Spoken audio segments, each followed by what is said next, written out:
Good morning. आज हम यहाँ पे लौह चुंबकीय पदार्थ को पढ़ा रहे हैं, फेरोमैग्नेटिक सब्सटेंस को पढ़ा रहे हैं। तो कौन होते हैं फेरोमैग्नेटिक सब्सटेंस? कि ऐसे पदार्थ जो बाह्य चुंबकीय क्षेत्र में रखे जाने पर चुंबकीय क्षेत्र की दिशा में प्रबल रूप से चुंबकित हो जाता है। यानी अगर हम इन पदार्थों को किसी चुंबकीय क्षेत्र में रखेंगे तो ये पदार्थ उस चुंबकीय क्षेत्र में प्रबल रूप से चुंबकीय गुणों को धारण कर लेंगे और आसानी से चुंबकित हो जाएंगे। ठीक है, प्रबल रूप से चुंबकित हो जाएंगे। ठीक है, और इन पदार्थों में चुंबकीय क्षेत्र की दिशा बाह्य चुंबकीय क्षेत्र की दिशा के ही समान होती है। अगर बाह्य चुंबकीय क्षेत्र में चुंबकीय बल रेखा यहाँ उत्तर से दक्षिण की ओर जा रही है तो इन पदार्थों को अगर हम बाह्य चुंबकीय क्षेत्र में रख रहे हैं तो इनमें भी क्या होगा, चुंबकीय क्षेत्र की दिशा बाह्य चुंबकीय क्षेत्र के समांतर होगी। जैसे अगर माना बाह्य चुंबकीय क्षेत्र यहां से आगे हो रहा है, ये बाह्य चुंबकीय क्षेत्र, तो अगर हम ये लौह चुंबकीय पदार्थ है तो इस लौह चुंबकीय पदार्थ को अगर यहां पर रखेंगे तो ये लौह चुंबकीय पदार्थ इस बाह्य चुंबकीय क्षेत्र में प्रबल रूप से चुंबकित हो जाएगा और इस पदार्थ के अंदर भी जो चुंबकीय क्षेत्र उत्पन्न होगा उसकी दिशा भी बाह्य चुंबकीय क्षेत्र के समांतर होगी। ठीक है, इन सभी पदार्थों में जो अनुचुंबकीय पदार्थ थे उन्हीं के समान सभी गुण पाए जाते हैं। जो अनुचुंबकीय पदार्थों की विशेषताएं थी वो सभी विशेषताएं इन चुंबकीय पदार्थों में पाई जाती हैं। किसमें? लौह चुंबकीय पदार्थों में। तो लौह चुंबकीय पदार्थों में अनुचुंबकीय पदार्थों के सभी गुण अधिक मात्रा में पाए जाते हैं। ठीक है, प्रबल रूप से पाए जाते हैं। तो ये और अनुचुंबकत्व किसे, सॉरी, लौह चुंबकत्व किसे कहते हैं? कि लौह चुंबकीय पदार्थों का बाह्य चुंबकीय क्षेत्र में चुंबकीय गुणों को धारण करने का गुण लौह चुंबकत्व कहलाता है। ठीक है, अब लौह चुंबकीय पदार्थ कौन है? तो लौह चुंबकीय पदार्थ है आपके लोहा, कोबाल्ट, निकिल और इनसे बनी हुई मिश्र धातुएं। ठीक है, इनसे बनी हुई मिश्र धातुएं और जैसे गैडोलिनियम,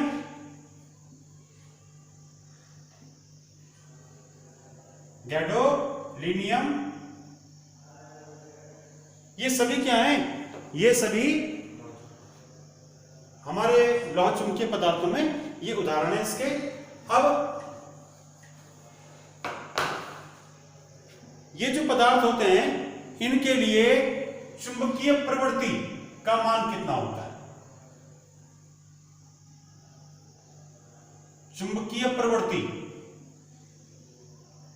जिसको हम काई से प्रकट करते हैं। ठीक है, तो चुंबकीय प्रवृत्ति, बल्कि इसकी परिभाषा मैंने आपको बतलाई थी कि चुंबकीय प्रवृत्ति क्या है थी? M/H, M/H यह आया था चुंबकीय प्रवृत्ति का मान। कि M लिखो चाहे I लिखो, की बात है, I/H भी कह सकते हैं। I मतलब चुंबकन की तीव्रता बटे बाह्य चुंबकीय क्षेत्र। ठीक है, तो M क्या प्रकट कर रहा है? चुंबकन की तीव्रता, इसको I भी लिख सकते हैं। ठीक है, तो ये जो है चुंबकीय प्रवृत्ति का मान था। अब इसमें आपका, जैसे मैं एक एग्जाम्पल ले रहा हूं इसमें,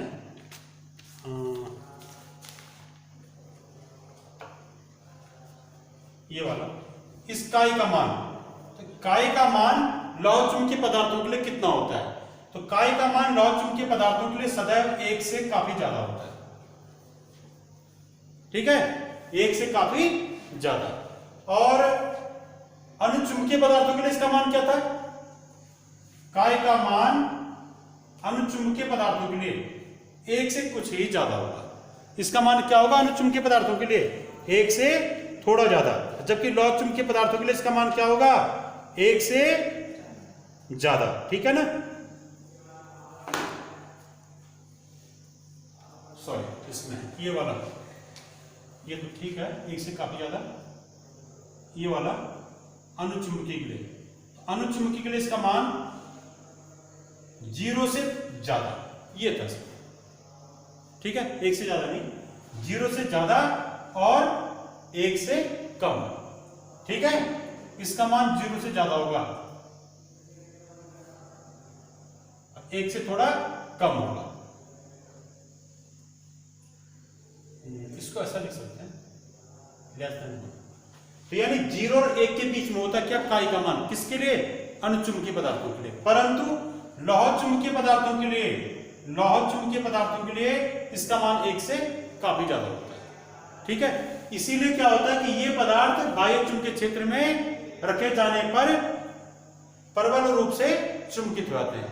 चुंबकीय प्रवृत्ति क्या बताती है कि कोई पदार्थ बाह्य चुंबकीय क्षेत्र में रखने पर कितनी शीघ्रता से, कितनी आसानी से चुंबकीय गुणों को धारण करता है। जो आसानी से चुंबकीय गुणों को या शीघ्रता से चुंबकीय गुणों को धारण करेगा, उस पदार्थ के चुंबकीय प्रवृत्ति का मान क्या आएगा, ज्यादा है। तो चुंबकीय, जैसे लौह चुंबकीय पदार्थ ये प्रबल रूप से आसानी से चुंबकित हो जाते हैं, तो इनके लिए काई का मान क्या आता है, 1 से ज्यादा आता है, काफी ज्यादा आता है। ऐसे ही यहां पर एक चीज और प्रकट हो रही है कि काई का मान चाहे अनुचुंबकीय के लिए हो चाहे लौह चुंबकीय के लिए हो, दोनों के लिए क्या आ रहा है, धनात्मक आ रहा है, पॉजिटिव आ रहा है।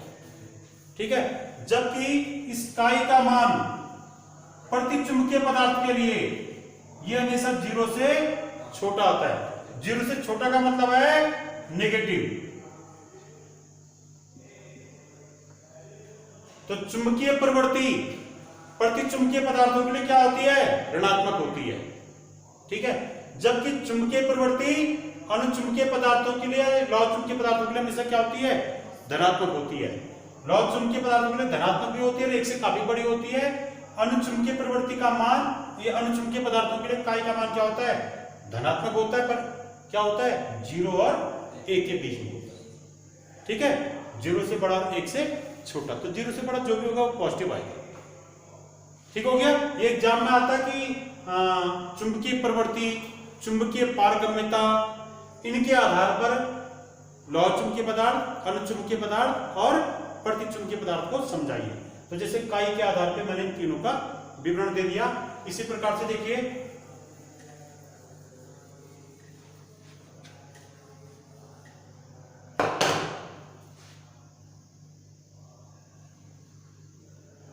ये क्या था, म्यूआर, चुंबकीय आपेक्षिक चुंबकीय चुंबकशीलता। ठीक है, आपेक्षिक चुंबकशीलता। तो इसका मान म्यू 0 से काफी ज्यादा होता है। किसके लिए, लौह चुंबकीय पदार्थ। ये क्या चीज है रे, सापेक्षिक चुंबकशीलता या आपेक्षिक चुंबकशीलता। ठीक है, तो इसका मान क्या होगा, निर्वात की चुंबकशीलता से काफी ज्यादा होता है। किन पदार्थों के लिए, लौह चुंबकीय पदार्थों के लिए। ठीक है, ऐसे ही इसी का मान किसके लिए, अनुचुंबकीय पदार्थों के लिए ये म्यू 0 से थोड़ा ही ज्यादा होता है, ज्यादा डिफरेंस नहीं होता। ठीक है ना, म्यू 0 से थोड़ा ज्यादा। और ऐसे ही किसके लिए, ये पहले बता दिया था आपको, प्रतिचुंबकीय पदार्थों के लिए ये क्या चीज है, म्यूआर, आपेक्षिक चुंबकशीलता। इसका मान प्रतिचुंबकीय पदार्थों के लिए म्यू 0 से कम होता है। ठीक है, समझ रहे हैं इसका मान, इसका मान म्यू 0 से कम होता है प्रतिचुंबकीय पदार्थों के लिए। अनुचुंबकीय पदार्थों के लिए म्यू 0 से थोड़ा ज्यादा होगा, बहुत ज्यादा नहीं है, हल्का ज्यादा। और लौह चुंबकीय पदार्थों के लिए इसका मान म्यू 0 से काफी ज्यादा होता है। तो इस म्यू आर के आधार पर भी इसका विवरण हो गया। आ रखा एग्जाम में कई बार कि इनके आधार पर इन तीनों पदार्थों को समझाइए, कि डिफरेंस कीजिए तीनों पदार्थों का, कि आपेक्षिक चुंबकशीलता, चुंबकीय प्रवृत्ति, ठीक है, इनके आधार पर लौह चुंबकीय, अनुचुंबकीय और प्रतिचुंबकीय पदार्थों को समझाइए। ठीक है, अब तापमान का प्रभाव क्या पड़ता है। तो तापमान बढ़ाने पर लौह चुंबकीय पदार्थों का जो चुंबकत्व का गुण है वो धीरे धीरे कम होने लगता है। ठीक है, तापमान बढ़ाने पर लौह चुंबकीय पदार्थों का चुंबकत्व का गुण धीरे धीरे घटने लगता है। इसमें एक समीकरण आती है,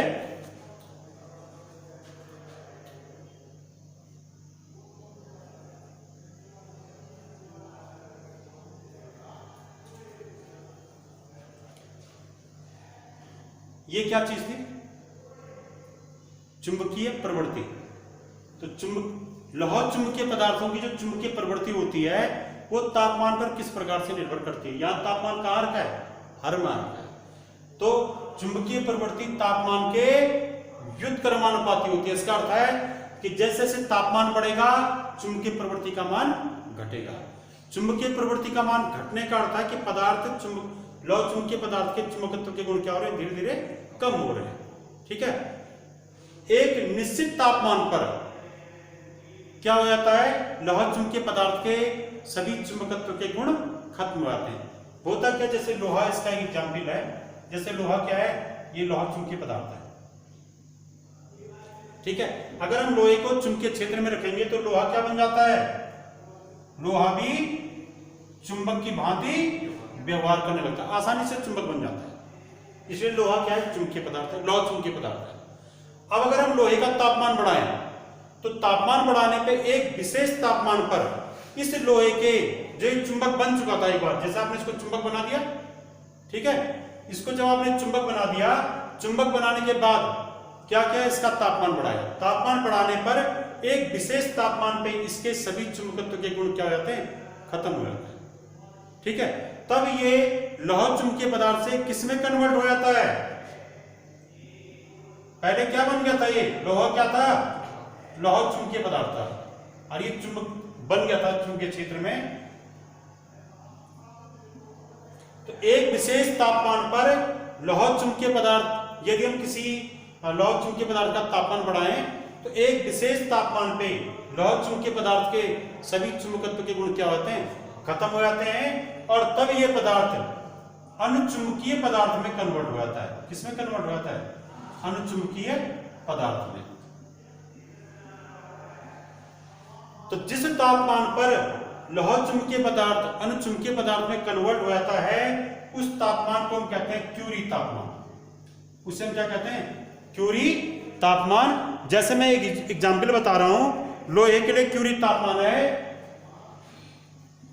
लोहे के लिए क्यूरी तापमान है 1043 केल्विन। कितना?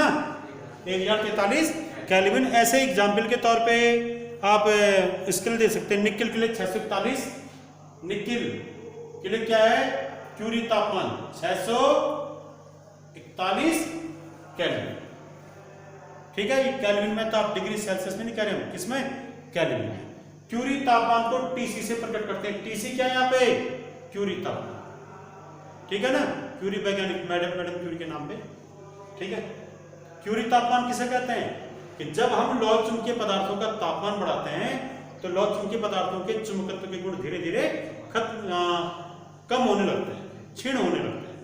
एक विशेष तापमान पर लौह चुंबकीय पदार्थ के सभी चुंबकत्व के गुण खत्म हो जाते हैं और यह अनुचुंबकीय पदार्थ में परिवर्तित हो जाता है। उस विशेष तापमान को क्यूरी ताप कहते हैं। लोहे के लिए क्यूरी ताप कितना है? 1043 केल्विन। यानी जब लोहे का तापमान 1043 केल्विन हो जाएगा तब ये किसमें कन्वर्ट हो जाएगा? यानी इतने तापमान पे या इससे अधिक तापमान पे लौह चुंबकीय पदार्थ किसमें कन्वर्ट हो जाता है? जो लोहा था वो अनुचुंबकीय पदार्थ बन जाएगा। और इससे कम तापमान पे वो क्या रहेगा? लौह चुंबकीय पदार्थ रहेगा। तो क्यूरी तापमान वह निश्चित तापमान है जिस ताप से ऊपर के तापमान पे लौह चुंबकीय पदार्थ अनुचुंबकीय बन जाता है और जिससे नीचे के तापमान पे वो लौह चुंबकीय पदार्थ ही रहता है। ऐसे तापमान को हम क्यूरी तापमान कहते हैं। ठीक है ना। ऐसे एग्जाम्पल जैसे आपका कोबाल्ट है 1394। कोबाल्ट के लिए कितना है? 1394 केल्विन। ये इसके कुछ उदाहरण है कि इनके लिए क्यूरी तापमान का मान कितना है। ठीक है ना। अब इसके लिए ग्राफ क्या आता है? ये क्यूरी तापमान के लिए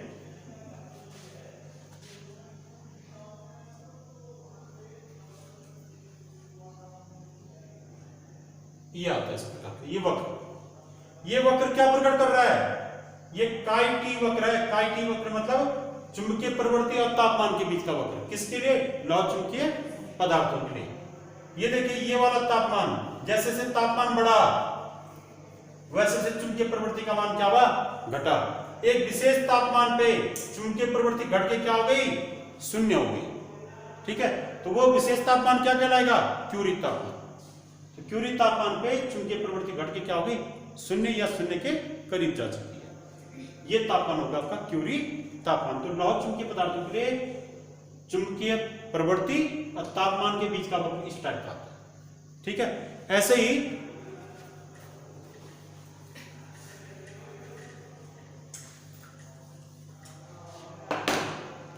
अनुचुंबकीय पदार्थ के लिए क्या होता है?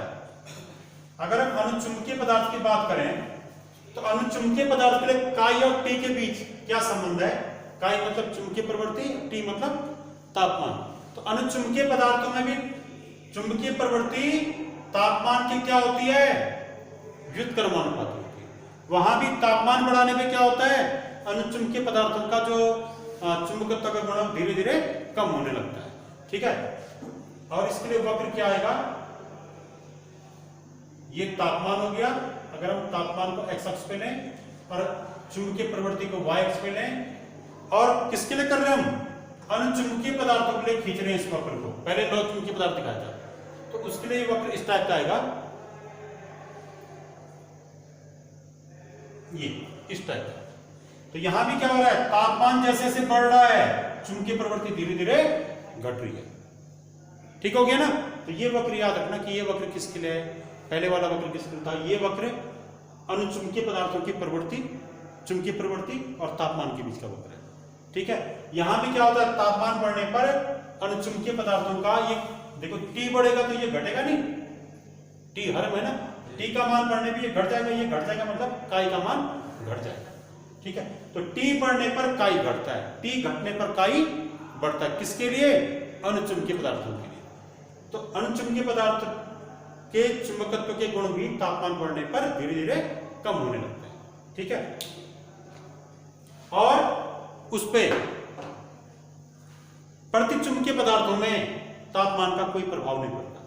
प्रतिचुंबकीय पदार्थों की चुंबकीय प्रवृत्ति पर तापमान का प्रभाव नहीं पड़ता है। ठीक है ना? अब चुंबकीय लौह चुंबकीय पदार्थ में चुंबकत्व के जो गुण होते हैं उसका कारण क्या है? तो होता क्या है, मैंने कल पढ़ाया था कि अनुचुंबकीय पदार्थ का प्रत्येक परमाणु एक नन्हे चुंबक की भांति व्यवहार करता है, परंतु वो नन्हे परमाणु, जो वो छोटे परमाणु, प्रत्येक परमाणु क्या थे? वो चुंबक की भांति व्यवहार कर रहे थे, परंतु वो उस पदार्थ में अस्त व्यस्त ढंग से इस प्रकार से बिखरे हुए रहते हैं कि एक परमाणु का चुंबकत्व दूसरे परमाणु के विपरीत चुंबकत्व के कारण क्या होता है? निरस्त हो जाता है। वो परमाणु चुंबकीय पदार्थों में परमाणु इस ढंग से बिखरे हुए होते हैं कि एक परमाणु का चुंबकीय द्विध्रुवागुण किसी अन्य परमाणु के चुंबकीय द्विध्रुवागुण से निरस्त हो जाता है। वो विपरीत दिशा में होते हैं उनके चुंबकीय द्विध्रुवागुण, इसलिए वो परिणामी रूप में कोई भी चुंबकीय द्विध्रुवागुण प्रकट नहीं करते हैं। यहां भी क्या होगा? लौह चुंबकीय पदार्थों में, लौह चुंबकीय पदार्थों में क्या होते हैं? लौह चुंबकीय पदार्थों का प्रत्येक परमाणु भी क्या होगा? अपने में चुंबक होगा, परंतु इसमें क्या होता है? लौह चुंबकीय पदार्थों में ऐसे असंख्य क्षेत्र होते हैं जिनमें स्थित परमाणु का, देखिए इसमें जरा, जैसे मैंने एक लौह चुंबकीय पदार्थ लिया,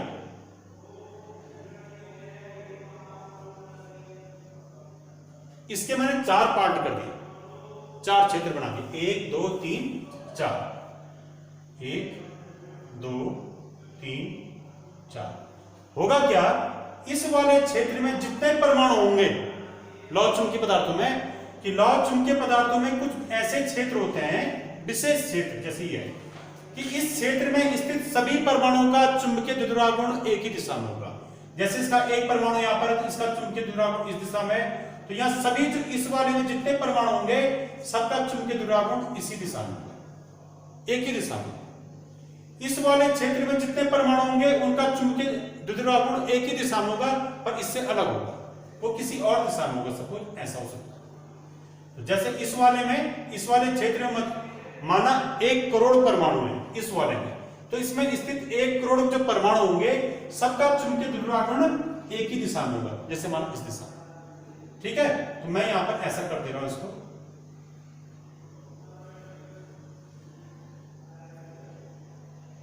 ये ऐसा दिखा दिया हमने, यानी इस क्षेत्र में स्थित सभी परमाणुओं का चुंबकीय ध्रुवागुण एक ही दिशा में है। तो ऐसा क्षेत्र जिसमें स्थित सभी परमाणुओं का चुंबकीय ध्रुवागुण एक ही दिशा में हो, वो क्षेत्र कहलाता है डोमेन। वो क्या कहलाता है? डोमेन। फिजिक्स में डोमेन किसे कहेंगे कि लौह चुंबकीय पदार्थों में कुछ ऐसे क्षेत्र होते हैं कि किसी एक क्षेत्र में स्थित सभी परमाणुओं का चुंबकीय ध्रुवागुण एक ही दिशा में होता है। ऐसे क्षेत्र क्या कहलाते हैं? डोमेन कहलाते हैं। अब जैसे दूसरा क्षेत्र है, तो इसमें जितने भी परमाणु होंगे उन सभी परमाणुओं का चुंबकीय ध्रुवागुण किसी अन्य दिशा में होगा। माना यहां 50 परमाणु है, तो उन सभी परमाणुओं का चुंबकीय ध्रुवागुण किसी एक ही दिशा में होगा, सपोज इस दिशा में।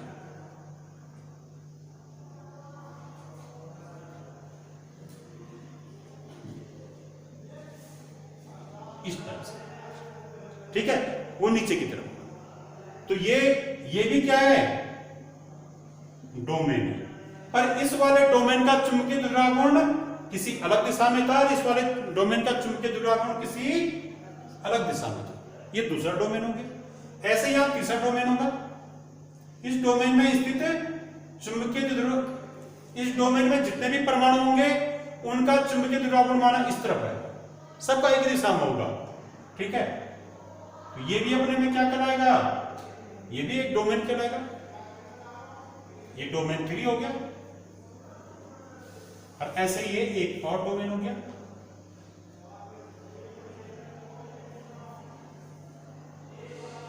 ये डोमेन 4। इस डोमेन में स्थित सभी परमाणुओं का चुंबकीय ध्रुवागुण किसी अन्य दिशा में। तो यानी इसमें प्रत्येक डोमेन अपने में क्या होता है? एक शक्तिशाली चुंबक की भांति व्यवहार करता है, क्योंकि इस डोमेन में जितने भी परमाणु के सबका चुंबकीय ध्रुवागुण इस दिशा में है, तो उनका चुंबकीय ध्रुवागुण निरस्त नहीं हो पाया। इस डोमेन के अंदर जितने भी परमाणु थे ना, सबका चुंबकीय ध्रुवागुण क्या है? एक ही दिशा में। तो वो निरस्त कहां से हुआ? वो तो निरस्त नहीं हुआ। तो यानी प्रत्येक डोमेन क्या होगा? अपने में एक चुंबक की भांति व्यवहार करेगा। तो ये डोमेन भी अपने में चुंबक है, ये डोमेन भी चुंबक है, ये डोमेन भी चुंबक है, ये डोमेन भी एक चुंबक की भांति व्यवहार करता है। परंतु फिर भी ये लौह चुंबकीय पदार्थ अगर ये बाह्य चुंबकीय क्षेत्र में नहीं रखा है, अगर माना बाह्य चुंबकीय क्षेत्र क्या है? शून्य है, कोई चुंबकीय क्षेत्र नहीं है, तो उस समय ये लौह चुंबकीय पदार्थ किसी चुंबक की भांति व्यवहार नहीं करता है। क्यों? वो इसलिए क्योंकि इनके डोमेन अस्त व्यस्त ढंग से व्यवस्थित रहते हैं। क्योंकि लौह चुंबकीय पदार्थों में भले ही प्रत्येक डोमेन अपने में क्या होता है? चुंबक की भांति व्यवहार करता है, पर ये डोमेन इस प्रकार से अस्त व्यस्त ढंग से पदार्थ के अंदर बिखरे हुए रहते हैं कि एक डोमेन का चुंबकीय आघूर्ण दूसरे वाले डोमेन के चुंबकीय आघूर्ण से क्या होता है? निरस्त होता है। जैसे देखो, इसका चुंबकीय आघूर्ण इस दिशा में, इसका इस दिशा में, तो इसके चुंबकीय आघूर्ण को इस वाले डोमेन का चुंबकीय आघूर्ण क्या कर रहा होगा? निरस्त कर रहा होगा। इसका नीचे की दिशा में, तो इसका ऊपर की दिशा में, तो इसका चुंबकीय आघूर्ण इस वाले डोमेन के चुंबकीय आघूर्ण से निरस्त हो रहा होगा। तो परिणामी रूप में क्या है? इस लौह चुंबकीय पदार्थ के द्वारा किसी भी प्रकार का चुंबकीय ध्रुवागुण प्रकट नहीं किया जाएगा, इसलिए चुंबकत्व के गुणों को प्रकट नहीं करेगा। कब? जब यहां पर कोई बाह्य चुंबकीय क्षेत्र नहीं होगा, ठीक है। कारण क्या है? क्योंकि लौह चुंबकीय पदार्थों में डोमेन अस्त व्यस्त ढंग से बिखरे हुए रहते हैं, अतः ये बाह्य चुंबकीय क्षेत्र न होने पर ये डोमेन एक दूसरे के चुंबकीय आघूर्णों को क्या कर देते हैं? निरस्त कर देते हैं, इसलिए ये चुंबकत्व के गुणों को प्रकट नहीं कर देते। भले ही प्रत्येक डोमेन अपने में क्या होता है? चुंबक की भांति व्यवहार करता है, ठीक है। अब हम इसमें ये देख रहे हैं कि जब किसी लौह चुंबकीय पदार्थ को हम प्रबल चुंबकीय क्षेत्र में रखते हैं तो उस पर क्या प्रभाव पड़ता है? दुर्बल चुंबकीय क्षेत्र में क्या हो रहा था कि जब लौह चुंबकीय पदार्थ को हमने दुर्बल चुंबकीय क्षेत्र में रखा, तो दुर्बल चुंबकीय क्षेत्र के द्वारा प्रत्येक डोमेन पर इस प्रकार से बल लगता है कि किसी डोमेन का आकार बढ़ जाता है और किसी डोमेन का आकार घट जाता है। तो किस डोमेन का आकार बढ़ेगा? जिस डोमेन में चुंबकीय द्विध्रुव आघूर्ण की दिशा बाह्य चुंबकीय क्षेत्र की दिशा में होगा, उस डोमेन का आकार बढ़ जाएगा। अर्थात जिस डोमेन के चुंबकीय क्षेत्र की दिशा बाह्य चुंबकीय क्षेत्र के दिशा में होगी, उस डोमेन का आकार बढ़ जाएगा। यानी दुर्बल चुंबकीय क्षेत्र उसमें इस प्रकार से बल लगाएगा कि उस डोमेन का आकार बढ़ा देगा जिस डोमेन के चुंबकीय क्षेत्र की दिशा बाह्य चुंबकीय क्षेत्र के समांतर है। ठीक है, और वो अन्य डोमेन जिनका चुंबकीय क्षेत्र बाह्य चुंबकीय क्षेत्र से किसी अलग दिशा में है, किसी अन्य दिशा में, उनके आकार में कमी हो जाती है। इससे क्या होता है कि पूरे लौह चुंबकीय पदार्थ का जो परिणामी चुंबकीय द्विध्रुव आघूर्ण है वो निरस्त नहीं हो पाता, उसका मान कुछ न कुछ प्राप्त होता है। और इसके कारण क्या होता है, दुर्बल चुंबकीय क्षेत्र में ये लौह चुंबकीय पदार्थ कुछ न कुछ रूप से चुंबकत्व के गुणों को धारण कर लेता है। ठीक है, तो किस कारण से हुआ, दुर्बल चुंबकीय क्षेत्र में डोमेनों की परिसीमाओं में विस्थापन के द्वारा इसमें क्या हुआ, चुंबकत्व के गुण उत्पन्न हुए। किसके द्वारा, डोमेन की परिसीमाओं में विस्थापन द्वारा, डोमेनों की परिसीमाओं के विस्थापन द्वारा, कि बाह्य चुंबकीय क्षेत्र डोमेनों की परिसीमाओं में विस्थापन करके इसमें चुंबकत्व के गुणों को उत्पन्न कर देता है। ठीक है ना। अब यदि इसी लौह चुंबकीय पदार्थ को हम प्रबल चुंबकीय क्षेत्र में रखें, यानी अगर बाह्य चुंबकीय क्षेत्र क्या हो, प्रबल हो, तो तब इसमें क्या प्रभाव पड़ता है, तो बाह्य चुंबकीय क्षेत्र यदि प्रबल है तो ये प्रबल चुंबकीय क्षेत्र क्या करता है, प्रत्येक डोमेन पर इस प्रकार से बल आघूर्ण लगाता है। यहाँ पर बल आघूर्ण कहना है कि प्रबल चुंबकीय क्षेत्र प्रत्येक डोमेन पे इस प्रकार से बल आघूर्ण लगाता है कि प्रत्येक डोमेन इस प्रकार से घूम जाता है कि प्रत्येक डोमेन के चुंबकीय आघूर्ण की दिशा बाह्य चुंबकीय क्षेत्र के समांतर हो जाए। ठीक है, ये कहिए इसमें कि प्रत्येक डोमेन पर प्रबल चुंबकीय क्षेत्र के द्वारा इस प्रकार से बल आघूर्ण लगता है कि प्रत्येक डोमेन इस प्रकार से घूम जाता है कि प्रत्येक डोमेन का चुंबकीय क्षेत्र बाह्य चुंबकीय क्षेत्र के समांतर हो जाता है। यदि बाह्य चुंबकीय क्षेत्र इस दिशा में है तो प्रत्येक डोमेन इस प्रकार से घूम जाएगा कि प्रत्येक डोमेन का चुंबकीय क्षेत्र भी बाह्य चुंबकीय क्षेत्र के समांतर हो जाएगा। देखिए ये चारों इसी दिशा में। इससे क्या हो जाता है कि अब इन डोमेनों का परिणामी चुंबकीय क्षेत्र निरस्त नहीं हो पाता, बल्कि ये एक दूसरे से जुड़ जाता है, और ऐसा होने पर परिणामी चुंबकीय क्षेत्र अधिक उत्पन्न होता है। तो प्रबल चुंबकीय क्षेत्र में रखने पर इस लौह चुंबकीय पदार्थ का जो परिणामी चुंबकीय क्षेत्र होगा वो अधिक प्राप्त होता है। ठीक है ना, ये यहाँ पर अधिक चुंबकीय क्षेत्र इसमें उत्पन्न हो जाएगा। ठीक है, तो प्रबल चुंबकीय क्षेत्र यदि बाह्य चुंबकीय क्षेत्र प्रबल चुंबकीय क्षेत्र है तो ये लौह चुंबकीय पदार्थ में चुंबकत्व के गुणों को किस प्रकार से उत्पन्न करता है, वो करता है डोमेनों के घूर्णन के द्वारा। यहाँ पर डोमेनों को क्या कर रहा है, घुमा रहा है। तो प्रबल चुंबकीय क्षेत्र क्या कर रहे हैं, यहाँ पे डोमेनों में घूर्णन के द्वारा, डोमेनों में घूर्णन गति के द्वारा प्रबल चुंबकीय क्षेत्र डोमेनों में घूर्णन गति के द्वारा क्या होता है, सभी डोमेन एक ही दिशा में संरेखित होते हैं, जिससे कि प्रत्येक डोमेन का जो चुंबकीय आघूर्ण होता है वो जुड़ जाता है। इससे परिणामी चुंबकीय आघूर्ण शून्य नहीं हो पाता, बल्कि ये इसका एक निश्चित मान प्राप्त होता है, और ये लौह चुंबकीय पदार्थ बाह्य चुंबकीय क्षेत्र में क्या होता है, चुंबकित हो जाता है। ठीक है, तो प्रबल चुंबकीय क्षेत्र डोमेनों में घूर्णन गति कराकर इस लौह चुंबकीय पदार्थ में चुंबकत्व के गुणों को उत्पन्न करता है। ठीक है, और इसमें था विचुंबकन।